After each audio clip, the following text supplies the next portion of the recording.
Sometimes you walk through life alone, wondering if anyone understands what you are going through, hoping someone will listen and offer a word to make your day. The Church of God of Prophecy offers unconditional love and support, regardless of what you are going through. Visit cogop.ca for a location near you. The Church of God of Prophecy, developing authentic disciples of Christ. On the Let's Talk television program, we share solutions to real-life problems with real people, showing how faith guides everyone through the storms of life. We talk about tough issues that affect all generations. Our conversations help you learn, grow, and lead. Help us continue with this great work by partnering with us today. Call 905-625-1278, extension 233, or visit letstalkca.org. We look forward to your partnership with us to change lives. Let's Talk, revealing the heart of Christ through engaging media conversations.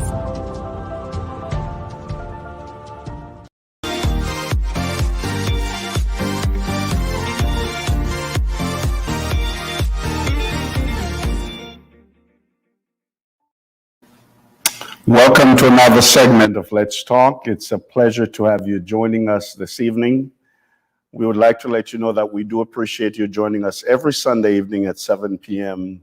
As you know, we're using the social media platform. We're on Facebook, we're on YouTube. We also have our website, letstalkca.org. For those of you joining us on YouTube, please hit the subscribe button and also send us a text, whether you're on Facebook or YouTube. We would love to hear from you, and we love hearing from you. We love getting your questions, your comments. So please utilize Facebook and YouTube and let us know what you think about the show. And we appreciate you journeying with us. My guest this evening is a consultant for professional athletes, primarily working with NBA players. He's a passionate basketball coach and trainer. He has over 12 years of experience working with young athletes from age 10 and up. He has worked with nonprofit organizations such as Liberty for Youth and United Public Leadership Academy for Youth. He is also the National Youth Director for the Church of God of Prophecy of Eastern Canada. My guest this evening is none other than Minister Kenold M. Welcome back to Let's Talk. Welcome. Thanks for having me. Appreciate it.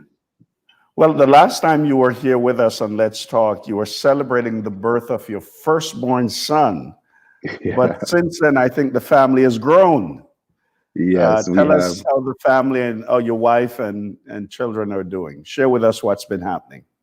Well, not a lot because of the fact that we've been at home, stayed at home for the most part. But the family's doing well, and we thank God for just keeping us. And the two little boys now, Joshua and Elijah, and my wife, Bianca, who's holding it down at home and doing all the good stuff there. She's been great, and she's been great support. And we were just doing what we can to stay afloat in this very difficult time. But we thank God for all that He's done for us. Right. So it looks like you're creating a basketball team or a football team. What are you doing? Hopefully basketball team. Yeah. Well, the last time you were with us, as I alluded to, the world was a different place. As you know, we're battling with COVID-19, systemic racism, and all kinds of stuff. Mm-hmm. But of all the heartbreaking effects of COVID-19, its impact on our youth could prove to be one of the most dangerous legacies that we'll have to deal with post-COVID. Before we get into that discussion, however, how has it been for you as a coach and a trainer?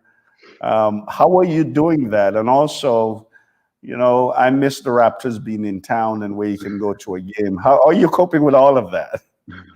Man, it's tough for the sports world because the gyms aren't available. They've shut down gyms, and you've got to get creative on how to do things. Trainers are doing Zoom sessions, and teams are kind of on a pause when it comes to basketball from a local level or from a community level, just to do our part in this difficult time. When it comes to the NBA and what they've done a great job of securing their players and getting it going. But yeah, I miss the Raptors. It's taken a big toll on them. They don't have the aura of their hometown. None of their Right. games are home. All their games were away this season, and it's definitely taken a toll on them. But you know, I've trusted Nick Nurse and those group. I think they'll be all right come playoff time to make some noise. Right. So you're not just a coach and a trainer, you're also a youth minister. Yeah. What has ministry been like during COVID-19? I'm sure you have had to become very creative. It's a different world. What's that? What has that been like? You know, it has been challenging to if I am to be frank, because of the fact that you've got to, again, like you said, be creative in how we present and how we connect with Right. our youth, especially given the fact that their schooling has also changed. Right. So they're no longer in school, so they have to be on Zoom all day. It's very difficult Right. to try and get on a Zoom on a Friday night with them or on Saturday when they've been literally zoomed out the entire week. So it has been challenging from a ministry standpoint, and I think our method of how to connect with our youth has to be fluid, can't be Right. static.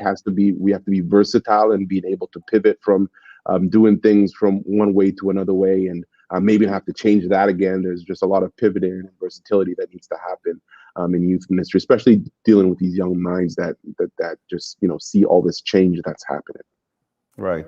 I know for a lot of adults, especially, for older adults, they're thinking that with this technology, the youth would gravitate to whether it's Zoom, YouTube, Facebook, because it's their world. Yeah. So we wouldn't see them getting bored. But do you find that they're still getting bored?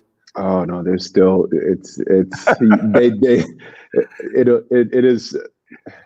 it is just the consistency of being online.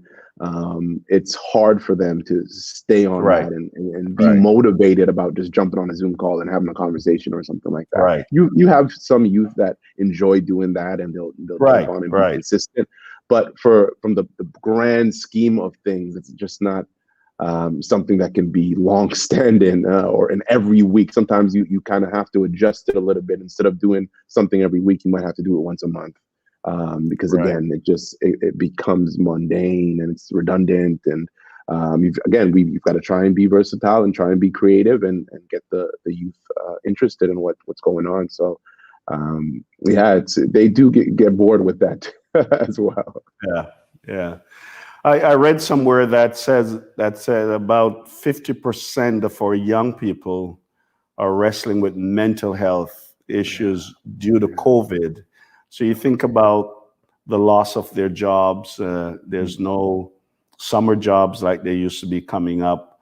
Now that they have to, study online, they're not able to work. They're not able to make their own money like they used to. They're not able to navigate the things that they used to. And so the studies show that it's impacting them mentally. Yeah. Have you, with the youth you're working with, how they're coping mentally? That's been challenging as well, and we've heard a lot of our youth leaders and youth talk about that. And the last Youth Connect that we had at the end of last year, we had some mental health experts try and shed some light on how to cope and how to get through these difficult times and how to keep yourself fresh. The youth are being impacted mentally by this because, again, their normal has been upset so much, Right. and it's been shifted so much that for us who are more mature and older, it's easier for us to adapt, and not easier, but we can decide to adapt and change. But for them, it's the surprise of it, the spontaneous movement and changes. That's difficult for them mentally. A lot. Knowing my little kids, one thing about them is that they thrive on consistency.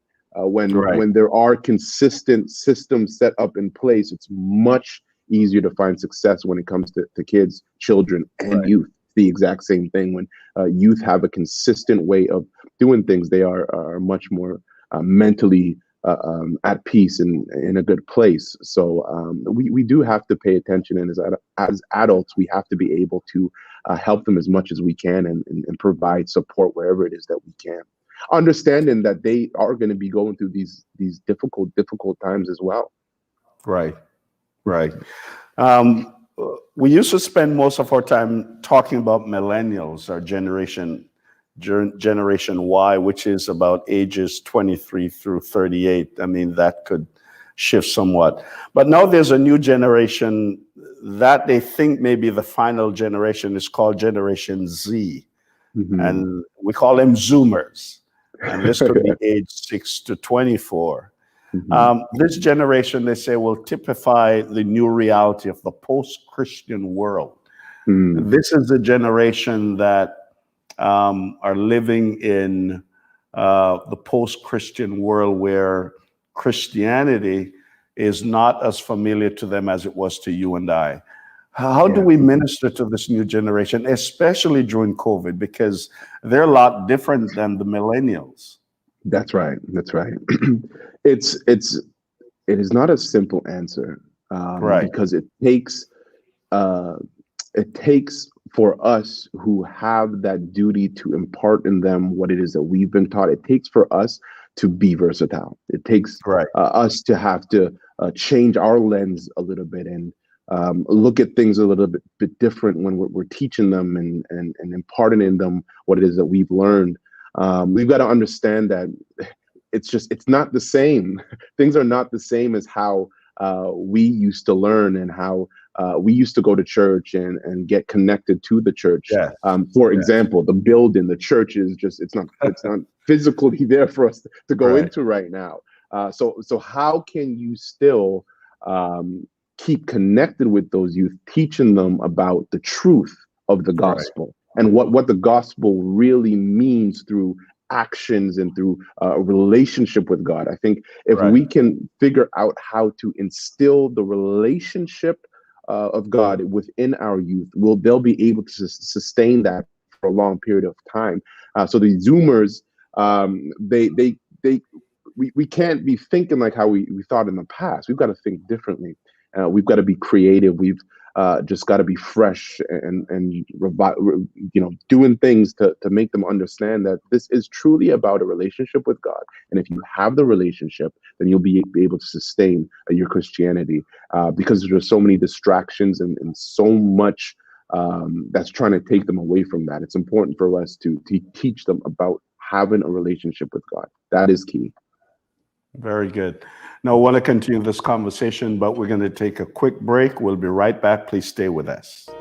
Sometimes you walk through life alone, wondering if anyone understands what you are going through, hoping someone will listen and offer a word to make your day. The Church of God of Prophecy offers unconditional love and support, regardless of what you are going through. Visit cogop.ca for a location near you. The Church of God of Prophecy, developing authentic disciples of Christ. On the Let's Talk television program, we share solutions to real-life problems with real people, showing how faith guides everyone through the storms of life. We talk about tough issues that affect all generations. Our conversations help you learn, grow, and lead. Help us continue with this great work by partnering with us today. Call 905-625-1278, extension 233, or visit letstalkca.org. We look forward to your partnership with us to change lives. Let's Talk, revealing the heart of Christ through engaging media conversations.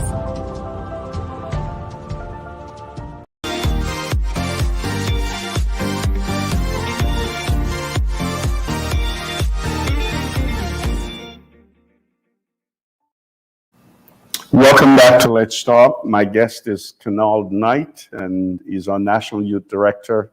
He's also a basketball coach and trainer, and it's good to have him with us as we're talking about the effects of COVID on our youth. Now, we spoke about the Zoomers who are living in a time where it's Wi-Fi enabled, it's multiracial, it's sexually fluid. Mm-hmm. There's so many things that they're facing. But another thing that we have to talk about is they seem not to trust our institutions. And one of the institutions I'm talking about is the church. Not only do they not trust other institutions, but they seem not to trust the church, as they view it as an institution. And they seem not to trust us because, as you were mentioning before, some of them view church as just rules and regulations. How do we help them to develop trust in the church, especially during these difficult times? The biggest thing is the authenticity and transparency of the leaders and mentors and those that have been in the faith for a while. It's on us who've been through so many different things to be able to show our young people that, you know what, you can be a Christian. You will have some difficult moments. You will have some challenges. You will go through some stuff and take them alongside us and let them see truly what we go through as Christians, and know that they're not alone, and the things that they go through and their journey in Christianity is not going to be a static one. There's going to be ups and downs, and there's going to be periods of feeling like you don't want to be involved in this. I think that is what's going to be key to grasp, because they want to see the realness of what it is to be a Christian, the authentic Christian, to be able to, build up their own understanding and relationship with God and what Christianity really means. We've got a duty to be able to showcase to them what that really looks like. That's how it's going to help. Yeah, and I'm thinking, as pastors and youth leaders and those who minister to youth, especially during this time of COVID-19, apart from what you just mentioned, what are some of the things we need to learn about our youth so that we can help them navigate their way through this minefield? They are extremely smart, and they are going to question absolutely everything. Absolutely everything. Does that mean I have to have answers for them? Not only do you have to have answers, but you've got to be able to take their rebuttal. You've got to be able to hear them disagree with you and still have that zeal and that understanding to work with them and to figure out how to help them. Because I think our culture and our way of doing things have, it's kind of like a disrespect thing when young people start talking back to us, or they start saying things that, we don't like. But the reality is that in this information age that we live in, they know so much. They can Google absolutely anything. They can type in Google and find exactly what it is that they need to find, and they don't need you to explain anything to them. So the reality is that if we can take the discourse and we can learn how to, kind of wrestle with each other, you use that word a lot, or just try and unpack things together and hear each other out, not just be somebody that wants to talk to them, but be somebody that wants to listen to them. That is going to help them through this big part. Another group that I empathize with are parents, because now we have our young people who are living at home. They're in home with mom and dad, with their siblings, and I can hear parents just pulling their hair out and saying, "I don't know how to deal with these kids. I don't know what to do. They're driving me crazy." What are some of the insights you'd give to parents, especially parents who, like we're talking about the Zoomers, Generation Z, who are totally different? And what we do as parents many times is we try to compare our generation to their generation. Yes. What are some of the insights you'll give to the parents that are listening to us? This word is what I'll use, is the word balance. You have to have balance in what you're trying to teach them and what you're allowing them to figure out on their own. And that's pivotal, because they have to have their own space to grow and to, figure things out. And at the same time, as parents, you want to direct and you want to show them, which way it is that they need to go. As the Bible says that we should train up our kids in the way that they should go, so they don't depart from what it is that we instill in them. There's a part of that has to be solid in there, but there's another part of them figuring out themselves, and you've got to allow that space. You've got to allow them to do that. And if you have that balance, it'll be better off for you in the long run. I'm also thinking that there are some youth, like adults as well, that are just waiting for things to go back to normal. Post-pandemic, there are people are just thinking, especially our young people, those who are in post-secondary school, all of that stuff. They can't wait for things to go back to normal. And so what do you say to them? Because I don't think we're going to go back to normal like we knew it. Listen, you hit it right on the nail. I mean, you need to forget about getting back to normal.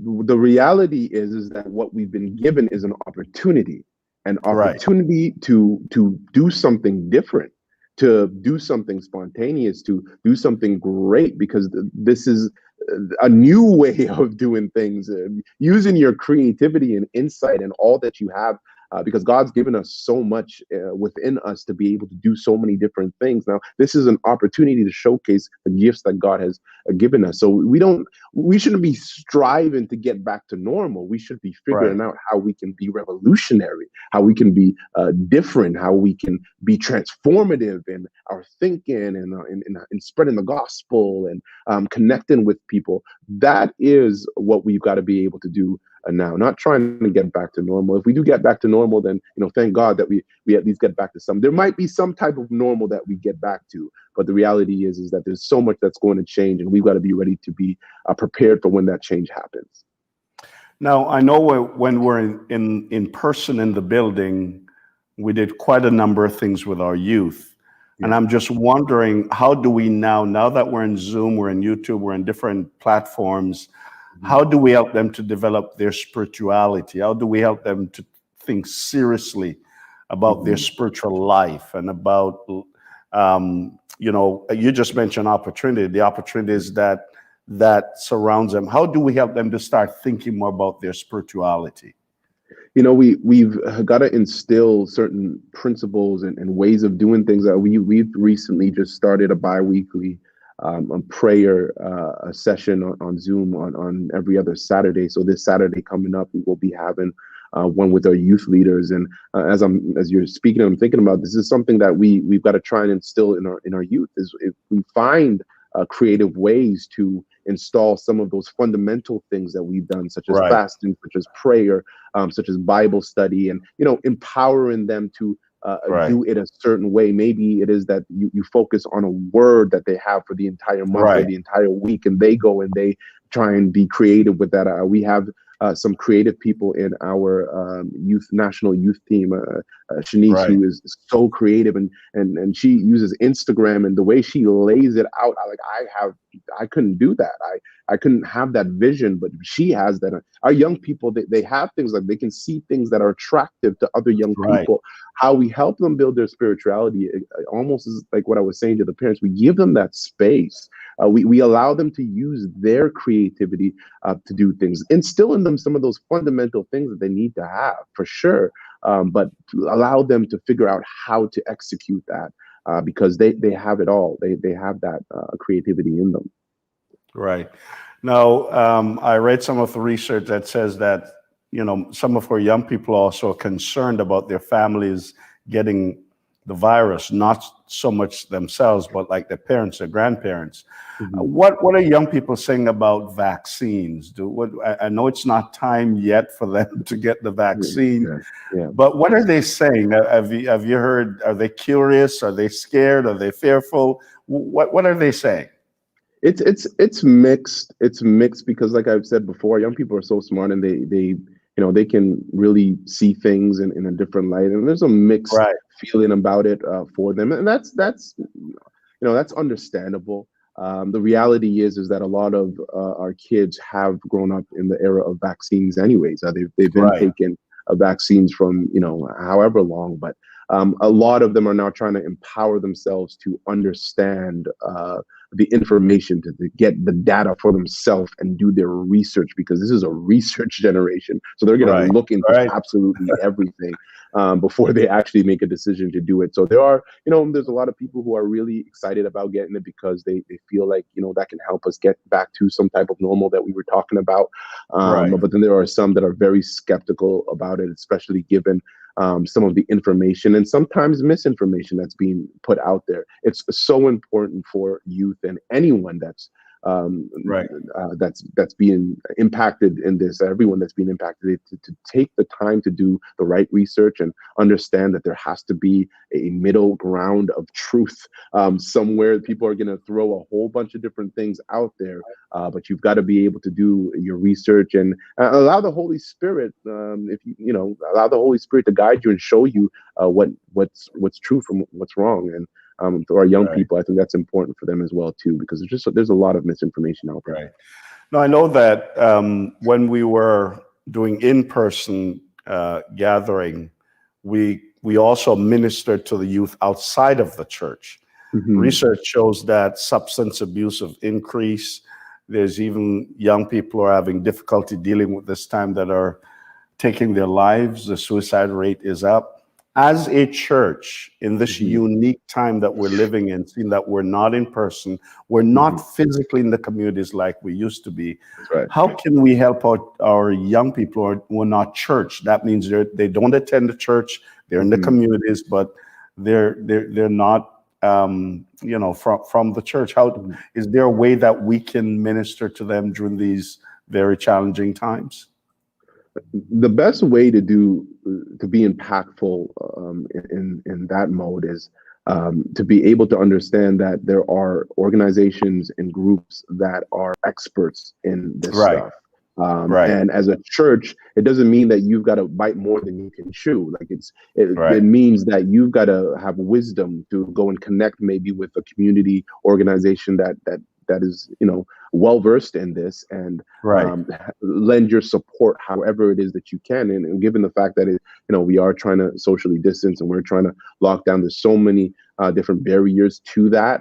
But it's important to research just some organizations that are good at that, and support those organizations with your time, even with your money, or with whatever it is that you can. I think that's the best way that the church can help, is to use the experts and let them do what they do and to show that support. Very good. Well, we just have a short while left, but I'm just thinking about our young people that may be watching us this evening, the viewers, and some of them are in church, some are out of church. Yeah. How do you give them, what word of hope and encouragement would you give them just before we close? I spoke this morning about this, and the hope that you have to have is that God is always in control. Yes. And because he's always in control, it doesn't matter what storm comes. It doesn't matter how difficult these or challenging these times are. The reality is that when God is control, when he has you in his hand, you're going to be all right. And at some point in time, this is going to finish. This is going to be over. It's going to be the pandemic's going to be over. COVID-19 is not going to be a threat. So there is hope for that time. My thing to young people and to everybody is this: is when it's over, how prepared are you to keep going? How prepared are you to get more involved, or do greater things, or do mightier things for the kingdom of God? Like, what is it? And not even just the kingdom of God, even if it's just you and your secular jobs or your secular world, you recognize how impactful this has been for you. So when it's over now, are you going to be surprised again if something like this happens? Because if that's the case, you've never learned anything. And what we've got to do is take what we can from this time and be ready for when it's over. Because when it's over, we've got to be more prepared. We've got to be more excited. We've got to have more zeal and more passion, and be able to do the things that we know that we can do with God on our side. And that's important for us to understand. Well, thank you so much, Kenold. That's all the time we have for this evening. God bless you. Keep up the good work. Blessings on you and your family. Thank you so much for having me. Really enjoyed it. Very good. Well, folks, that's all the time we have this evening. I want to thank you for joining us again. If you're on YouTube, or even if you're not, we'd like for you to go to YouTube and hit that subscribe button. We really need to hear from you. Let us know what you think about Let's Talk. And if you have questions, comments, we'd appreciate that. I would like to leave you with one of the words that Kenold just used: hope. No matter what's happening, there's hope for every generation, especially our youth. Whether you're millennial or Generation Z, there's hope for you, and this hope is found in the person of Jesus Christ. God bless you. Looking forward to seeing you again next weekend. God bless you. Let's keep talking. On the Let's Talk television program, we share solutions to real-life problems with real people, showing how faith guides everyone through the storms of life. We talk about tough issues that affect all generations. Our conversations help you learn, grow, and lead. Help us continue with this great work by partnering with us today. Call 905-625-1278, extension 233, or visit letstalkca.org. We look forward to your partnership with us to change lives. Let's Talk, revealing the heart of Christ through engaging media conversations.